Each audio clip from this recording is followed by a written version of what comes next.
Yeah, g'day YouTubers, Spanner Man again here with another video.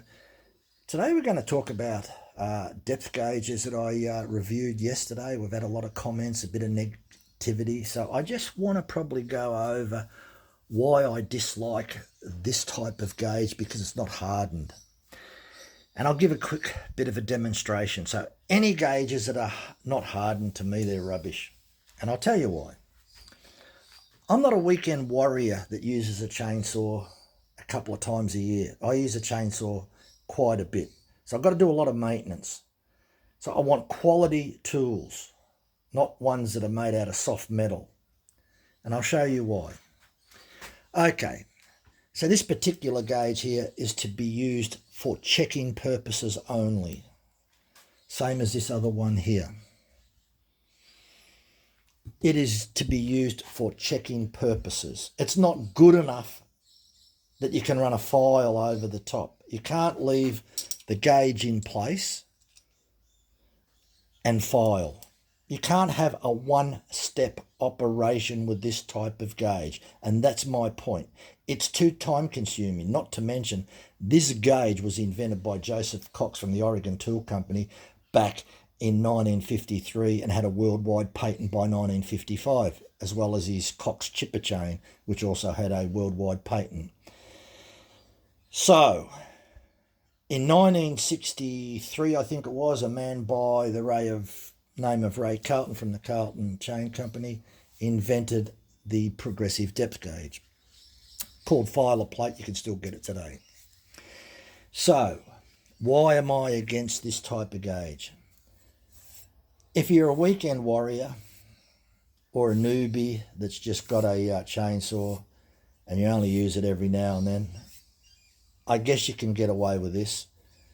And the method that you use this goes like this. You place the gauge on, you feel for resistance that the raker is protruding. If you feel that resistance that it's protruding, you take this off, you file a couple of strokes, you put it back on, you feel again, oh, there's still a bit more, you take it off, you file it.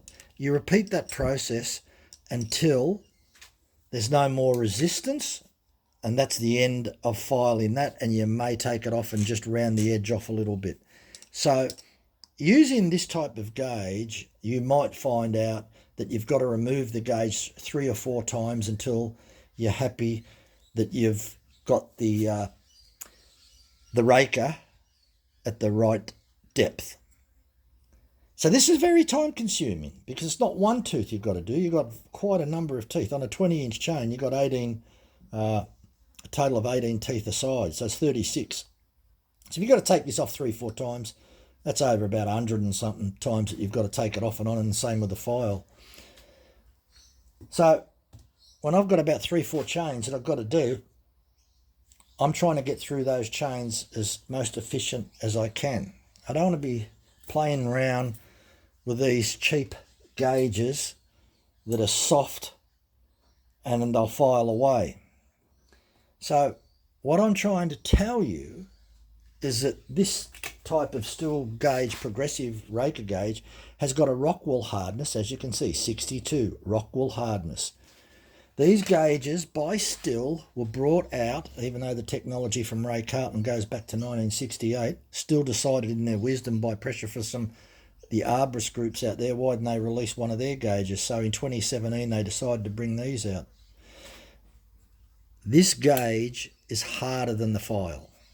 So therefore the file will skate over the top. You won't file this plate away like you will those El Cheapo ones. It's a one-step operation, people. It's just a matter of placing that on top, running your file over the top, and it's, because these have already been done, the file just slips over the top. It's too hard a metal for the file. So file just runs over the top. One-step operation. As you can see, it is so easy. While you're dicking around with your El Cheapo gauge, I would have already done 3 chains to your 1, because all you're doing is putting the gauge on, putting the file, gauge, till you get it right. And that's what I've got against that type of gauge. Not to mention that this type of gauge only takes 25, sets the depth of the raker at 25 thou. This type of gauge goes a step further. We won't go into that because I've got videos. I only want to show you ease of operation. And that's what I'm comparing one against the other. That the hardened Stihl one, that you'll be able to get through adjusting your rakers 3 times faster than that other gauge. And considering that I paid $19 for file and gauge, it's $29. And this hardened gauge was $11. I got ripped off. So Oregon, you're selling me a gauge that's made out of bloody mild steel when I can go get a steel gauge. I just wanted to try it. I don't normally use those gauges. I was using it for one of my YouTube channels to just do a demonstration, and I was really disappointed that it was soft. I honestly expected, because in some of the channels and even the forums, there were people that were swearing how good these gauges were, and I've had it for years, but obviously they weren't putting the file on top of it. So as I said, my point was that if you put the file on top of the gauge, it's a one pass operation. So if I was in a chainsaw shop and I was doing chains, quite a number of them a day, to get through them quick and efficiently, it's a one step operation. Place it on top, file, take it away, the next one.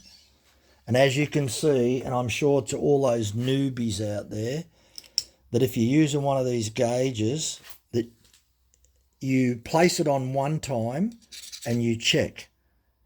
If you have to file it, you'll file it once. If you're lucky enough, that'd be 2 times you put the gauge on. Then you'll have to check it again.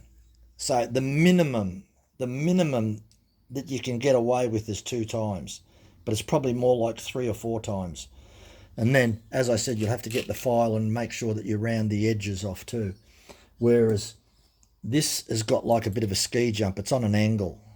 And that angle is good enough that you don't have to round or do anything. You're filing at an angle and you can maintain that angle. It's like a ski jump. And for those people out there that may think, you think you know a lot about gauges and all that, and the answer to you is yes, I do know a lot about gauges. I actually manufacture my own. So to all those newbies out there that think they know what they're doing, those weekend warriors, you really need to be careful. You're showing your ignorance when you put comments in there and you can't back up any evidence to suggest what you're claiming. I guess I call them knockers. And unfortunately on all these forums, you're going to get knockers everywhere. So I try and help people. And if I've said something wrong, like in other words, I've described some method and thought, and it was wrong. And yeah, none of us are perfect. And someone criticises me and says, oh, mate, I think you're wrong because blah, blah, blah, blah, blah. I'll say, oh, thank you. Sorry, I didn't realise that. And that person is criticised, but they've given some evidence to support their criticism. And that's great. And that's what I love. Probably the worst thing I hate is when someone just says, oh, mate, you're wrong. And that's it. You think, what are you going on about? Yeah. So just to finally recap, I want to just recap one more time and hopefully that I can help those people out there. If you're new to chainsaws, haven't had them long, and the chainsaw place recommends one of these gauges to you, they're soft. They're only meant to be a gauge for checking. They're not meant to run a file over the top. They weren't designed for that. This gauge, as I said, was invented nearly 70 years ago by Joseph Cox in Portland, Oregon.